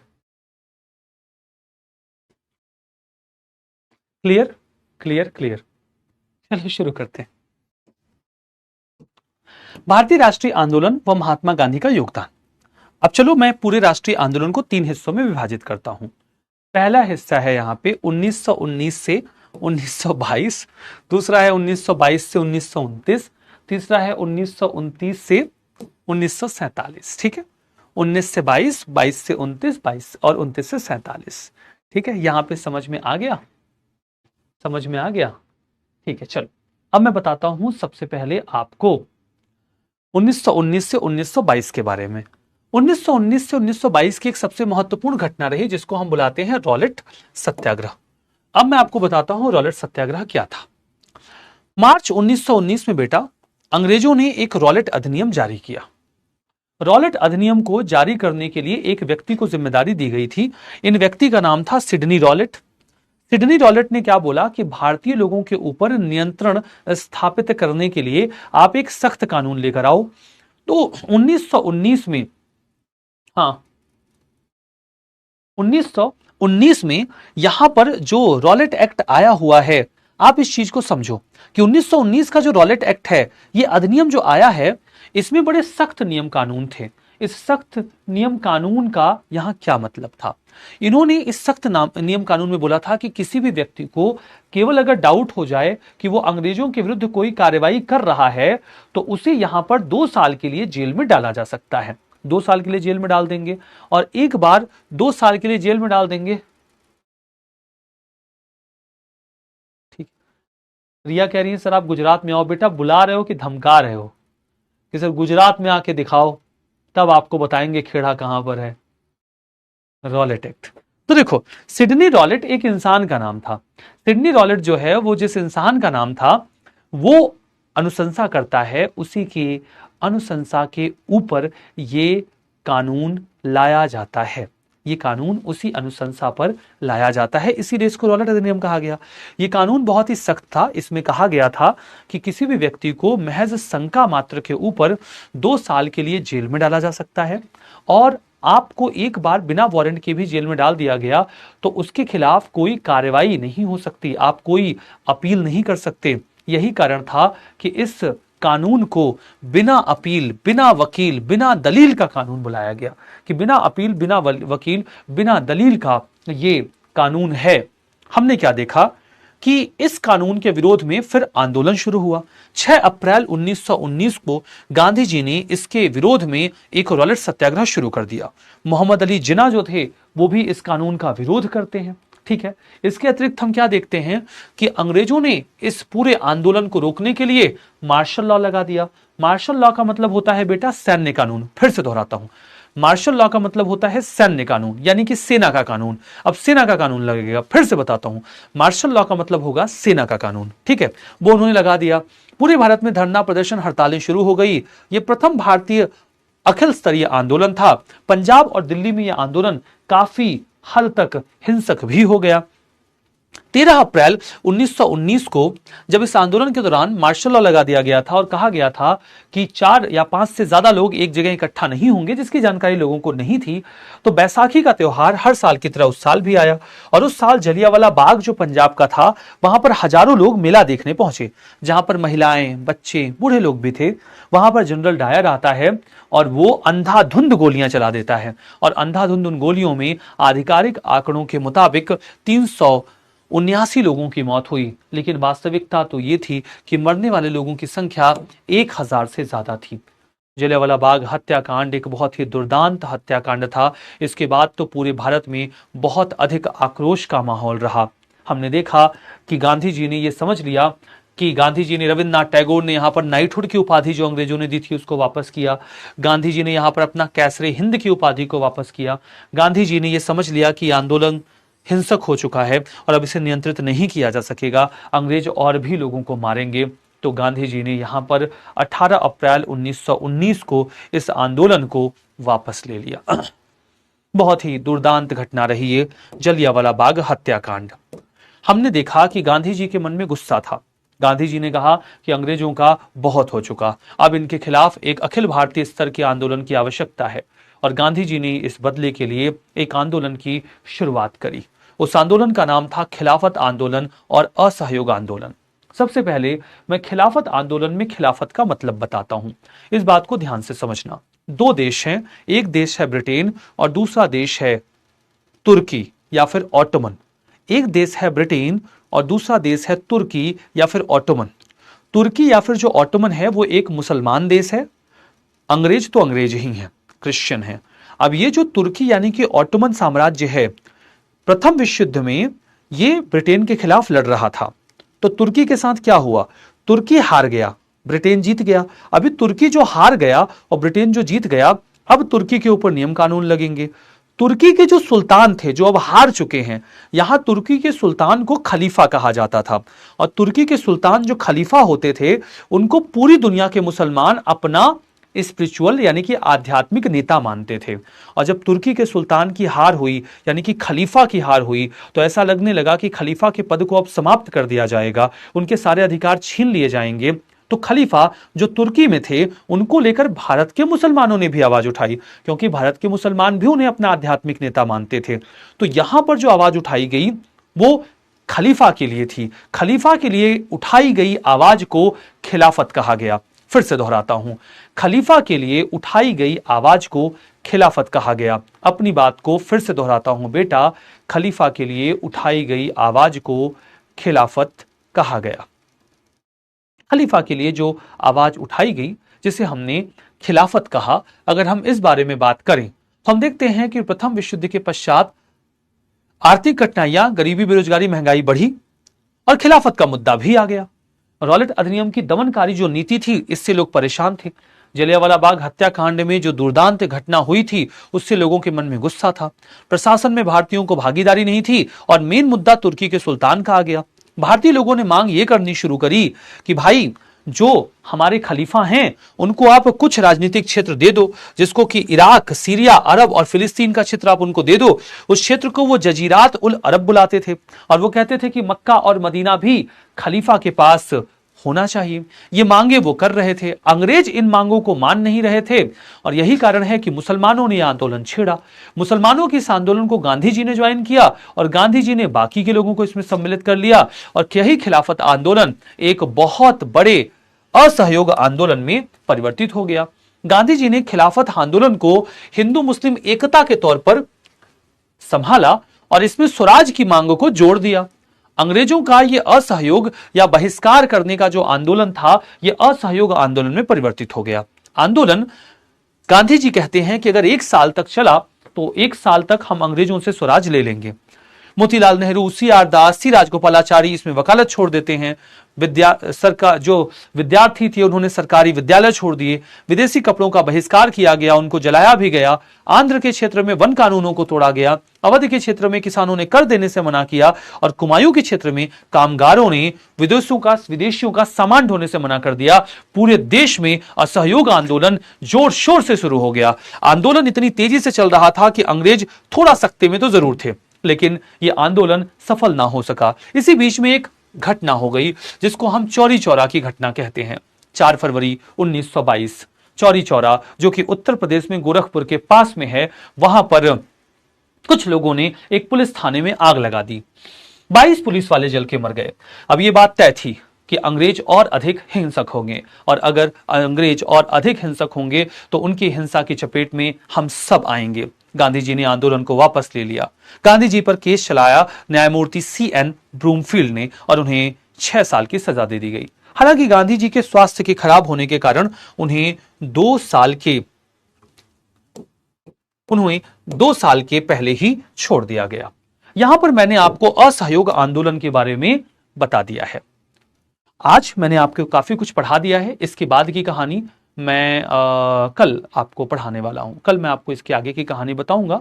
देखेंगे कल शायद हम इसको खत्म भी कर पाए। कल हम आपके इस सेशन को खत्म कर देंगे। 7वां चैप्टर जो है उसमें प्रेस और एजुकेशन के बारे में कुछ तथ्यात्मक बातें दी गई हैं, जो मैं आपको मूलतः जो एडवांस की क्लासेस होंगी उसमें ही बताऊंगा। यहां मैं हल्का सा उसके बारे में बता जरूर दूंगा, चर्चा कर दूंगा उसका। कल मैं इस चैप्टर को खत्म करूंगा और हो सकता है कि मैं आपकी क्लास को भी यहां पे खत्म कर दूं। देखेंगे आगे क्या होगा। टेलीग्राम चैनल ज्वाइन नहीं किया है तो फटाफट ज्वाइन कर लेना। जब एनसीईआरटी वाली क्लास यूट्यूब पे आएगी तो वहां पे मैं टेलीग्राम पे डाल दूंगा, उसको देख लेना, यहां पे भी बता दूंगा। तो चलो आज का सेशन यहां पे रोकते हैं, मिलते हैं कल के सेशन में। Thank you very much to you all. Thank you very much to you all. Thank you so much.